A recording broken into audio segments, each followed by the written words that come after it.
Welcome back everybody to another video. Today we'll be checking out AMD's RX-570. It may not be the powerhouse of the 580, but I'm sure it's still got a decent bit of life left in it. Launching on April 18th, 2017 for an MSRP of $169, you can still see a chart on the Steam hardware survey at a respectable 0.39%.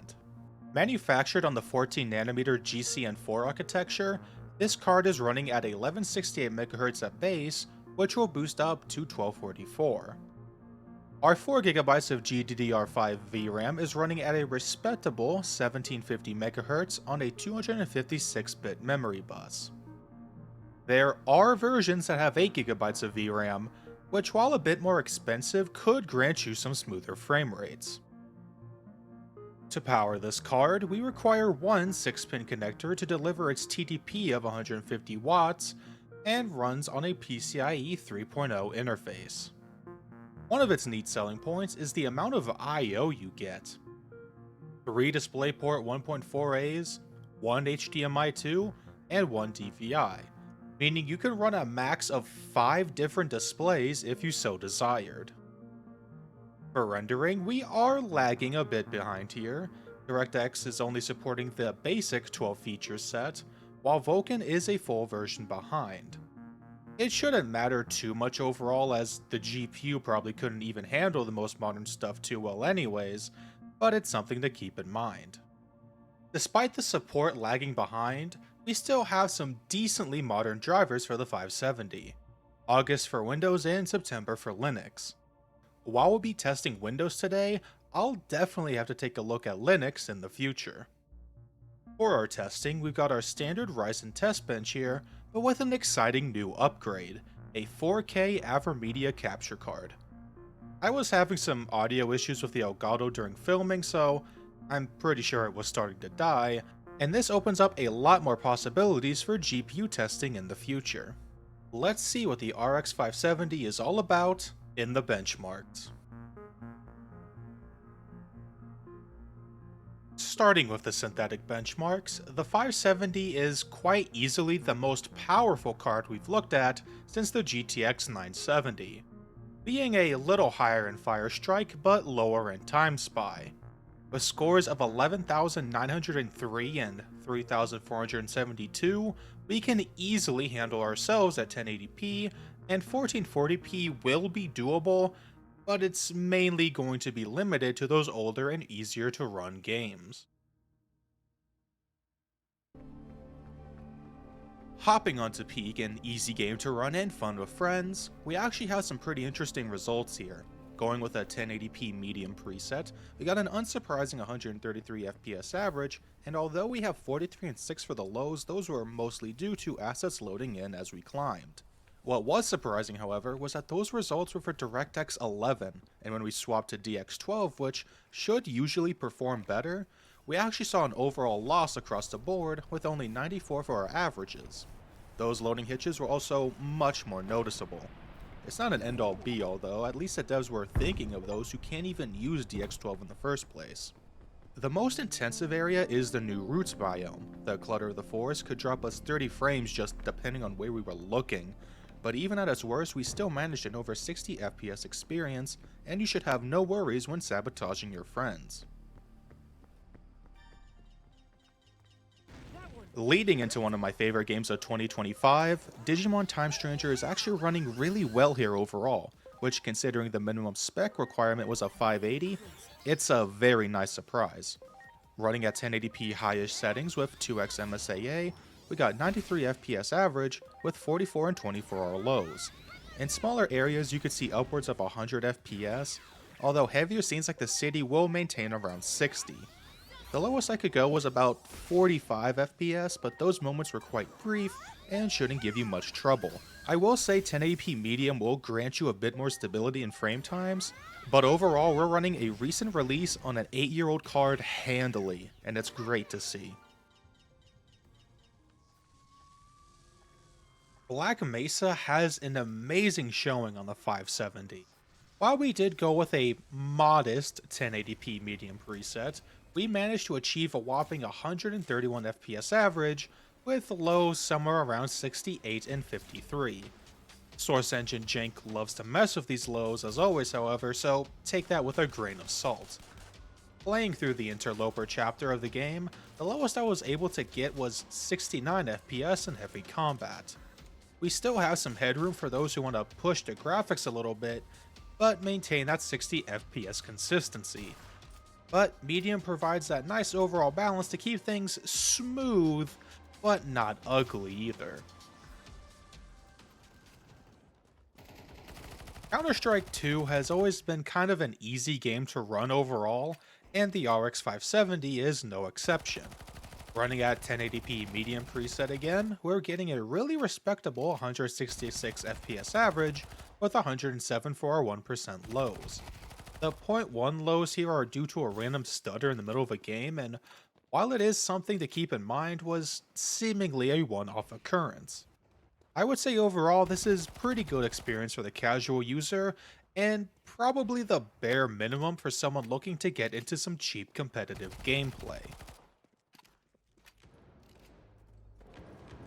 SCP-5K was a bit of a weird one, wanting to constantly switch us to a 56% render scale, but overall it performed rather well for itself. Running at a 1080p medium preset, we just managed a 124 FPS average, although our lows kept getting blasted down to 33 and 1.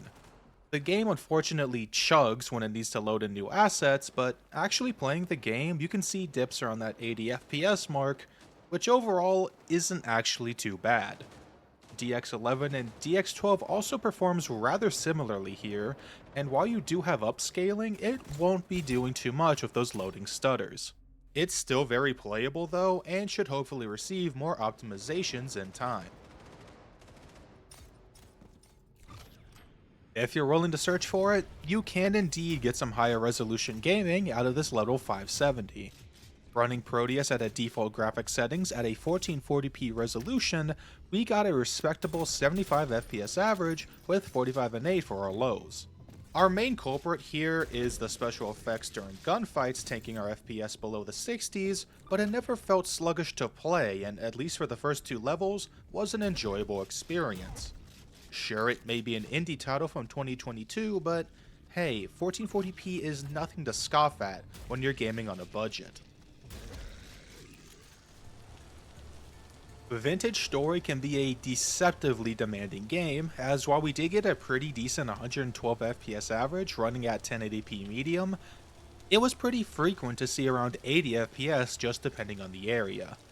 Thankfully though, it was still pretty smooth throughout with our lows of 69 and 34 respectively. Since AMD cards are kind of known to have some issues when it comes to this game, it's nice to see that we can quite comfortably enjoy our time getting ripped apart by the local wildlife. I would not have assumed Abiotic Factor was a hard to run game at all, but the system requirements does say it's using Unreal Engine 5, so that explains a lot. In any case, we do get a pretty respectable 59 FPS average with lows of 38 and 22 for a 1080p medium experience. Even when dropping the resolution scale down 10%, we'd still see some occasional frame drops, but with our good lows, it was still a pretty smooth experience throughout. While it's not perfect, it's nice to know that we can get a playable experience even when we're below the minimum spec with this GPU.